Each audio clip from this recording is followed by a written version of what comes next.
Hello, my name is Grin, and this is my beard. So the crumb I'm pulling out of my beard today. So I took a 2 day break from doing videos, and not because I don't have things to talk about. I have plenty to talk about. There's never a time where I don't have something to talk about. But some things have been happening, and there are some things that you just don't want to talk about or shouldn't talk about, especially in a public forum. So all I can say is that sometimes relationships are complicated. You might have some relationships that you have that are complicated. It's just you probably already understand. And sometimes you try to do everything you can and you try to do the best you can. And even when you do everything right, you still fail. And even if you win, you lose. So, but then again, sometimes in order to win, you have to lose.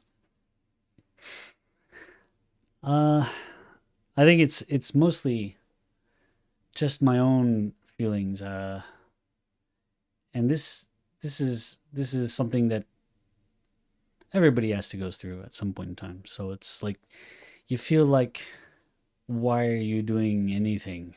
Why are you doing this? Why are you doing that?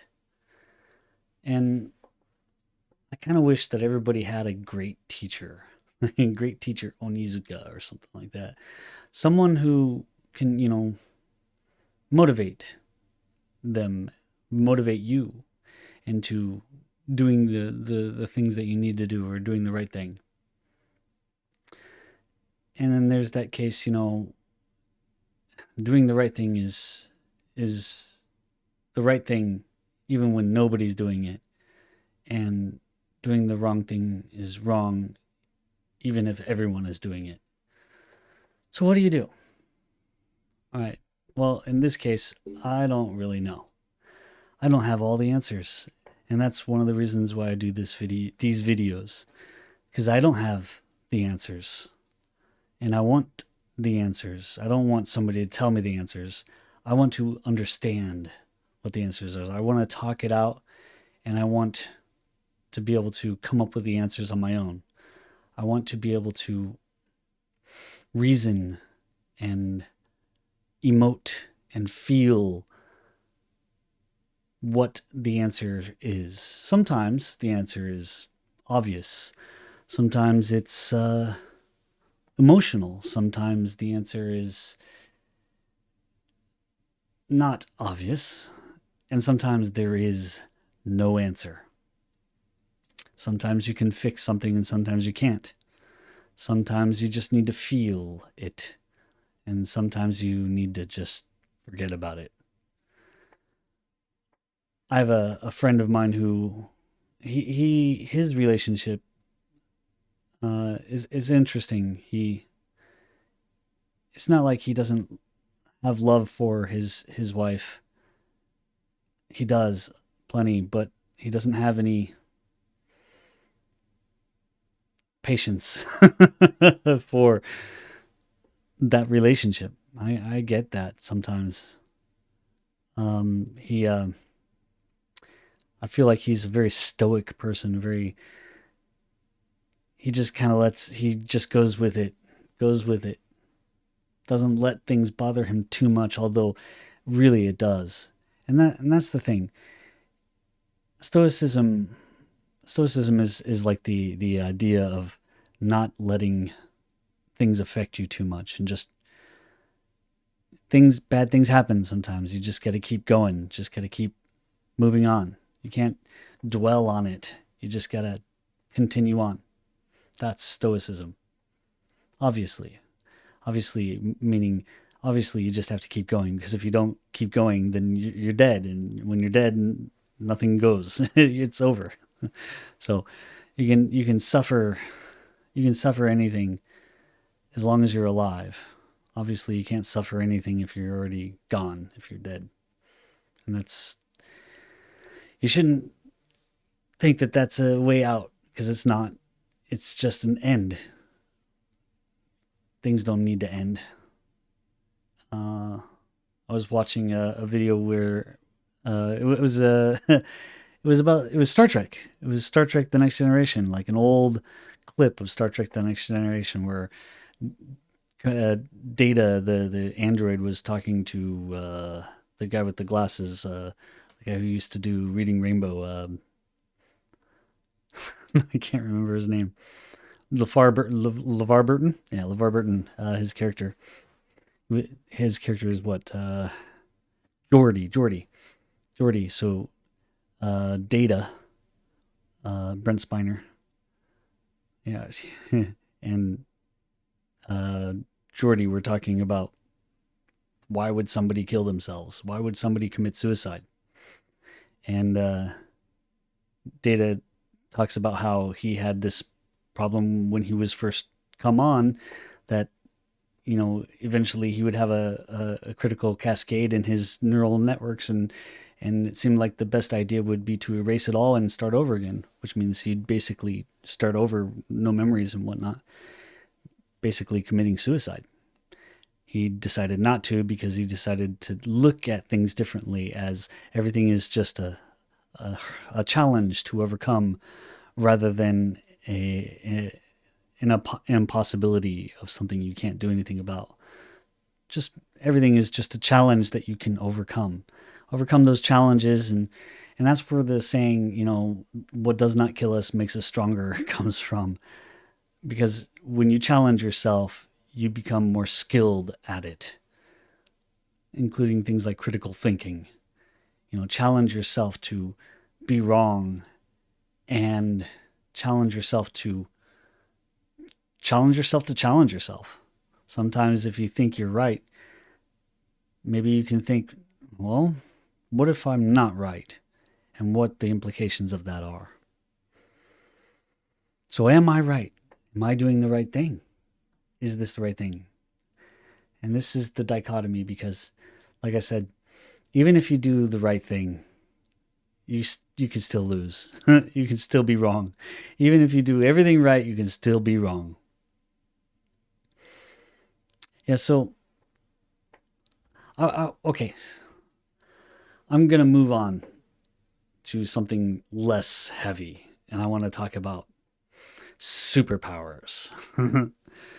Superpowers is something that everybody has, that nobody knows that they have it. And that's the crux of the matter. You don't know you have it. And when I say superpower, I'm not talking about laser eyes or super strength or something like that. Those things are obvious. They're not. They might be super and they might be powers, but they're obvious. And I'm talking about things that aren't so obvious. For instance, and this is not too long ago, but recently there's been a lot of study into it. There's this phenomenon called aphantasia. It's just recently gotten a name for it, aphantasia. And that's people who cannot visualize things inside of their head like in a mind's eye. Like you've got eyes inside of your head that you can just create an image. It's just inside your head. You can see it. Some people have it, some people don't. I have a mind's eye in my head. I also have a mind's dialogue, which means I can talk to myself in my head, and I can, create many characters and have conversations between them inside of my head. And some people can't do that. So there's two phenomenons right there. There's the eye and the vision in your head, which is, if you don't have it, it's aphantasia. Now, the other one, dialogue in your head, I don't think there's a term for it yet, but it also exists. And there's a lot of people, not a small amount, a very large amount of people who don't have those things. But that's not the only thing that some people don't have. You might have this thing that you do in your whole life that you've always done it, or you've always had it, or it's always happened to you, and you didn't realize that it's just you. Other people don't have this. Or maybe you're just around a lot of people that do have the same thing, or know the same thing, or do the same thing that you do, and you haven't realized that not everybody does it. Because until you see somebody else not doing it or not having it, you don't really know that it's not common. You think you just take it for granted that that's the way everything is. Everybody's like that. Everybody has this. It's not always true. No. So you might not even know the different things that you have or can't do. It's like talking to somebody here. It's like tech support. If you've ever done tech support and tried to explain things to people about their computers or whatnot, how to fix something, or you might understand this, that not everybody knows what you're saying. Yeah. Have you turned it off and on yet? So when you turn it on, do you see a light? Is the power plugged into the back? Those kinds of things. And it's like, yeah, those seem obvious. They seem obvious, but some people might not have that obvious feeling about that. It's like, I don't know how things work. I just sit down in front of my computer and press a button and it turns on. I move this little mouse thing around. I press these keys on this panel with a bunch of letters on it and it does stuff. Magnets, how do they work? So you kind of take it for granted that some people just don't get it, and they might not even want to. It's not important to their life. So for people who have aphantasia, they wouldn't ask other people about it because they don't know anything about it. It's not in their heads. I mean, how could anyone ask about things that they don't know even exists? You have to observe it. You have to observe it. So somebody who has aphantasia would have to observe somebody who doesn't have it.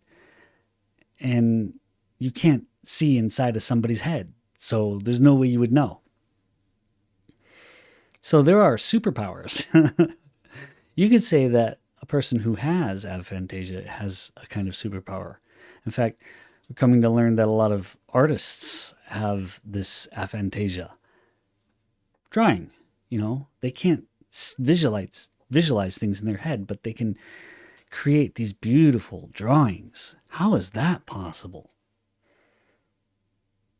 I don't know, but it seems really interesting, and I think it would be something that we should really try to figure out, or at least try to understand. I do know that when I was doing art and drawing and whatnot, I had many epiphanies, but one of those was about what you see is not what you draw.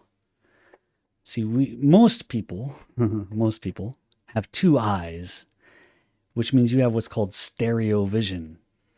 And if you close your eye, you might notice that you see something slightly different out of each eye. One eye, the other eye. There's a slight difference in what the image is that you're receiving. And your brain puts them together. And by putting it together, it creates depth that you can feel. Now, you can still have some depth perception with one eye, but it can be false. It can be tricked easily. But it's a lot harder to trick depth perception when you have two eyes because you have stereo vision. So what is a picture? A picture is tricking your eye into believing that something is a three-dimensional image when it's not. It's just a flat image on a screen. So how do you do that? We need to be able to see it from one perspective only. If you're looking with both eyes, then you're going to have two different perspectives that are going to cross together and you're going to get weird shapes. Maybe their head's a little bit bigger on this side, or the eye's a little bit droopier on this side, or the hands are, this hand is too big and this hand is too small, or something like that.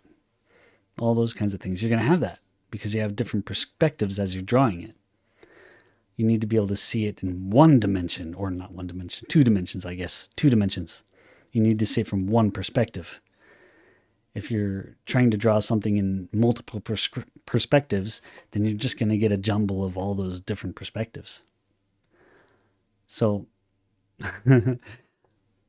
just an idea that's going through my head. This perspective, being able to see multiple perspectives, might actually be where we need to go and what we're missing. It's kind of like empathy. Trying to see somebody else's superpower is basically just putting yourself in their shoes and trying to understand why they do things. Why do I do this and why do I do that? So here, I'd like to ask you, if anyone even watches these videos, what do you suspect your superpower is? I'll tell you one of my superpowers, and it's kind of annoying, but it's cool, but it's annoying. When things are falling around me, just random things like somebody puts something on the table and it falls, if it's close enough for me to reach it, I will catch it without even thinking about it. Like Spider-Man style, like catch it. Just reach out and catch it. But I'm not even looking at it or paying attention to it. There have been a few times where I wasn't paying attention and all of a sudden I have something in my hand and I'm like playing with it and it's like, what the hell is this? Where did this come from? And it's something that fell off a table or something like that and I caught it and I didn't even realize it. Didn't even know it. Just subconsciously, just unconsciously did it. And I realized it probably about 10 years ago. But before that, I didn't even notice it. But when I realized it, then I started trying to, replicate that consciously, to do it whenever I want. And I can't. And it happens so many times. Every time I do it, my daughter, if she sees it, she'll be like, superpower, haha. And I'll do this, like trying to be Spider-Man. Nope, still nothing.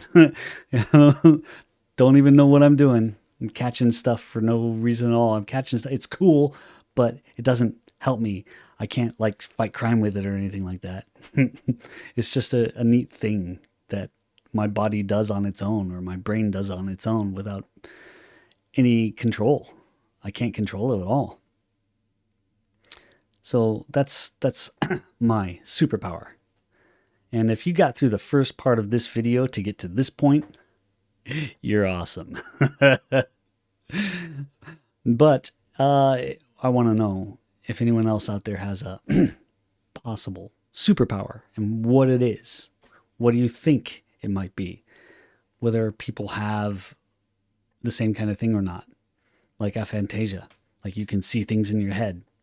Which is kind of cool because I've done experiments in my head. I used to be able to watch movies in my head, actually. Movies that I had watched many times when I'm going to bed and I can't sleep, I'll watch those movies in my head. And it's all the characters, the music, the script, everything that I remember. And if I can't remember the movie, I make stuff up. And the characters are the original characters. They're just doing it the way I want it to happen in my head. And it's just like being at a movie theater. I can do that in my head. Is that a superpower? I'm sure other people can do it, right? How about this one? Imagine like a box full of marbles, and you shake it, and you can see in your head all the marbles bouncing off each other and whatnot. And you can slow it down or speed it up and see how the marbles all bounce together. And you can do it backwards, see all the marbles bouncing backwards as if time was in reverse. I can do that, and I can do that for an infinite number of objects, but I can't focus on all of them. Like, it's impossible for me to. I think it goes to the saying, you can't know the speed of something and its position with complete certainty at all times. And I think that's kind of what it is. It's like I can do it with multiple things and run it forward, backward, forward, backward, forward, backward, and it will be the same every time, but I can't be sure it's the same every time because I can't focus on all of the things at the same time. I can only focus on one. But if I do the whole thing in my head, forward, backward, that one thing will always bounce off the other things the same way, but it won't. If I try, I can do that for each piece, but then I can't see the whole thing. Does that make sense? I don't know. I've been trying to figure out how that works. What the hell does that even mean? Making simulations in my head. Anyways, what is your superpower? I'd like to hear about it. What can you do that maybe other people can't do? All right, well, thanks for watching the video.